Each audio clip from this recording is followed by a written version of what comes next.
Yashmi eliminate అయిపోతే బాగుండు అనిపిస్తుంది. ఎందుకంటే వామ్మో యష్మి ఉంటుంటే అసలు మెంటల్ ఎక్కిచ్చేస్తుంది.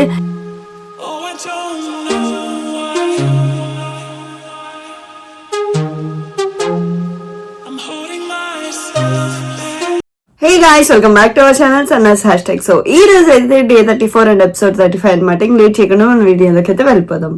సో ఈ రోజు అయితే డే 34 సాటర్డే ఎపిసోడ్ స్టార్ట్ చేశారనమాట. వీళ్ళకి కంగ్రాచులేషన్స్ చెప్పారు నాగ్ సార్ అండ్ బ్రాస్లెట్ అయితే ఇచ్చారు. సో నాకేమనిపించిందంటే నిఖిల్ కి చేసినప్పుడు, నిఖిల్ చీఫ్ అయినప్పుడు కంగ్రాచులేట్ చేసినంత అయితే చేయలేదు. సో ఏంటో కొంతమంది ఫేవరెట్స్ ఉంటారేమో నాగ్ సార్ కి, వాళ్ళకు మాత్రమే అనుకూలంగా చెప్తారేమో అనిపిస్తుంది ఒక్కొక్కసారి అయితే నాకైతే. మణికంఠన్ యాక్షన్ రూమ్ కి పిలిచారు. టిష్యూ పేపర్స్ అంతా పెట్టి టిష్యూస్ అంతా తుడిచేసుకో, ఏడిపిక్కడే ఏడ్చేసే అని చెప్పేసి అడిగారు అనమాట. ఎందుకంటే పద్దాకా ఏడుస్తున్నాడు అందుకని. సో తనకి తెచ్చిన ఫుడ్ వచ్చేసి రాహుల్ నుంచి వచ్చిందంటే, మరి రాహుల్ ఎవరో తెలీదు. సో ప్రియా నుంచి మెసేజ్ మాత్రమే వచ్చిందంట. ఆ మెసేజ్ చూపిమని అడిగాడు, బట్ చూపిలేదు. మరి రేపటి ఎపిసోడ్ లో ఏమైనా చూపిస్తారేమో చూడాలి. తను అంత మెసేజ్ చూపిమన్నా కూడా చూపిలేదు, కానీ యష్మి అడిగితే మాత్రం చెప్పారు. సో యష్మికి మాత్రం 3 words 5 words అని చెప్పేసి చెప్తూనే ఉన్నారు అనమాట.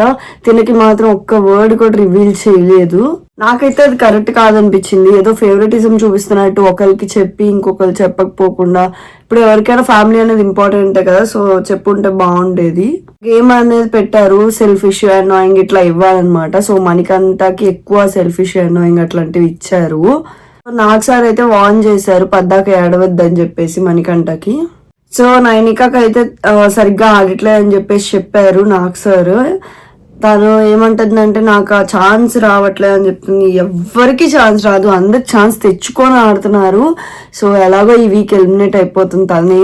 అండ్ ఒక సేవింగ్ అయితే చేశారు. దాని తర్వాత Nabeel, Nainika, Vishnupriya and Manikanta not safe చెప్పారు. ఫస్ట్ నిఖిల్ ని అయితే సేఫ్ చేశారు. సో మళ్ళీ గేమ్ కంటిన్యూషన్ చేశారు. ఈ అనాయింగ్ ఇవి జెలస్ ఇవి చెప్పడం తర్వాత మళ్ళీ సేవింగ్ అయితే చేశారు. ఇక్కడ వచ్చేసి నబీల్ సేఫ్ అయ్యాడు. ఆల్రెడీ నేను నిన్న లీకర్ అప్డేట్స్ లో చెప్పాను, సాటర్డే ఎపిసోడ్ లో నబీల్ అండ్ నిఖిల్ సేవ్ అవుతారని చెప్పేసి. ఎవరైనా చూడని వాళ్ళుంటే ఇంకా చూసేయండి. మిడ్ వీక్ ఎలిమినేషన్ అయిన ఆదిత్య ఓం గారు అయితే స్టేజ్ మీదకి వచ్చారు. నేను ఇది కూడా చెప్పాను లీక్ అప్డేట్స్ లో. హగ్స్ పంచెస్ ఇవ్వమన్నారు. హగ్స్ వచ్చేసి నబిల్, పృథ్వీ, విష్ణుప్రియ, ప్రేరణ, నిఖిల్ కి ఇచ్చారు. పంచెస్ వచ్చేసి మణికంఠ, యష్మి, సీత, నైనికాకి ఇచ్చారు. ఆయన ఎంత కైండ్ హార్టెడ్ అంటే ఆయన్ని నామినేట్ చేసిన వాళ్ళకు కూడా హార్ట్ ఇచ్చారంటే, ఐ మీన్ హగ్ ఇచ్చారంటే అసలు వామ్మో, ఇంత మంచితనం అనేది అసలు మనలోనే ఉండదు. బట్ ఆయన చాలా కైండ్ హార్టెడ్. నాకైతే పాపం అనిపించింది. బట్ కొంచెం గేమ్ ఇంప్రూవ్ చేసుకొని ఉంటే ఉండేవాళ్ళు. ఆయన అందరితో కంపేర్ చేస్తే అసలు గేమ్ లేదు. ఈ మధ్యనే ఏదో ఆడుతున్నారు, ఇంతకు ముందైతే అసలు లేదు, 0. అదేదో ఫస్ట్ నుంచి ఉంటే ఇప్పుడు ఇలా అయ్యి ఉండేది కాదేమో అనిపించింది నాకు. ఇంకా 3 members నామినేషన్ లో అయితే అన్నారు. And wild card entries like leaked updates చెప్తాను. వైల్డ్ కార్డ్ ఎంట్రీస్ ఎవరెవరు వస్తున్నారో నేను ఆల్రెడీ చెప్పాను. ఎవరైనా చూడని వాళ్ళు ఉంటే చూడండి. 8 members అయితే వస్తున్నారు వైల్డ్ కార్డ్ ఎంట్రీస్. నైనికా అయితే ఎలిమినేట్ అయిపోతుంది ఈ రోజు. So first entry wild card entry రాబోతుంది అయితే హరితేజ అనమాట హౌస్ లోకి. ఎలా ఉండబోతుంది అంటే 8 old house mates versus 8 wild card entries అన్నట్టుగా ఉండబోతుంది. రాజు అండ్ సుహాస్ వెళ్తున్నారు ఈ రీలోడ్ ఈవెంట్ కి. అండ్ ఇంకెవరు వస్తున్నారు అంటే సుధీర్ బాబు, ఆనంద్ శ్రీరామ్, సాయాజీ, షిండే వీళ్ళు కూడా వస్తున్నారు అనమాట. అండ్ సోఫా టచ్ టాస్క్ అయితే పెట్టారు. సో ఇదనమాట ఈరోజు మన రివ్యూ. సో నాకైతే ఏమనిపిస్తుంది అంటే వైల్డ్ కార్డ్ వచ్చాకైనా అంటే కొంచెం ఆట బాగుంటదేమో, గొడవలు ఎక్కువ అయ్యి టీఆర్పీ పెరిగి అట్లా ఏమైనా బాగుంటదేమో అని ఎక్స్పెక్ట్ చేస్తున్నాను. ఇంతమంది వైల్డ్ కార్డ్స్ వస్తున్నారు కాబట్టి చూడాలి ఎలా ఉంటుందని చెప్పేసి.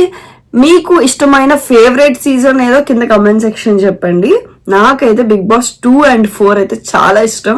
సో మీకు ఇష్టమైన సీజన్ నాకు కింద కమెంట్ సెక్షన్ లో చెప్పండి. ఇదైతే అంత సుత్తిగా ఉంది. నాకైతే యష్మి ఎలిమినేట్ అయిపోతే బాగుండు అనిపిస్తుంది. ఎందుకంటే వామ్మో యష్మి ఉంటుంటే అసలు మెంటల్ ఎక్కిచ్చేస్తుంది. ఇంకో సోనియాలా మారిపోతుంది అమ్మాయి. తను ఎలిమినేట్ అయిపోతే బాగుంది నెక్స్ట్ వీక్ అనిపిస్తుంది. ఈ వైల్డ్ కార్డ్ వచ్చిన తర్వాత అయినా తను కొంచెం ఏమైనా మారితే బాగుంటుంది అనిపిస్తుంది. That's it for today guys. Hope మీకు వీడియో నచ్చినట్టయితే సబ్స్క్రైబ్ చేయండి. ఇంకా మన వీడియోస్ కోసం కింద లింక్ అయితే ఇచ్చేస్తాను డిస్క్రిప్షన్ లో, వెళ్ళి చెక్అవుట్ చేసేయండి. Bye bye, love you all. So నా వీడియో కనుక మీకు నచ్చినట్టయితే లైక్, షేర్, సబ్స్క్రైబ్ చేయడం మర్చిపోవద్దు. So don't forget to subscribe.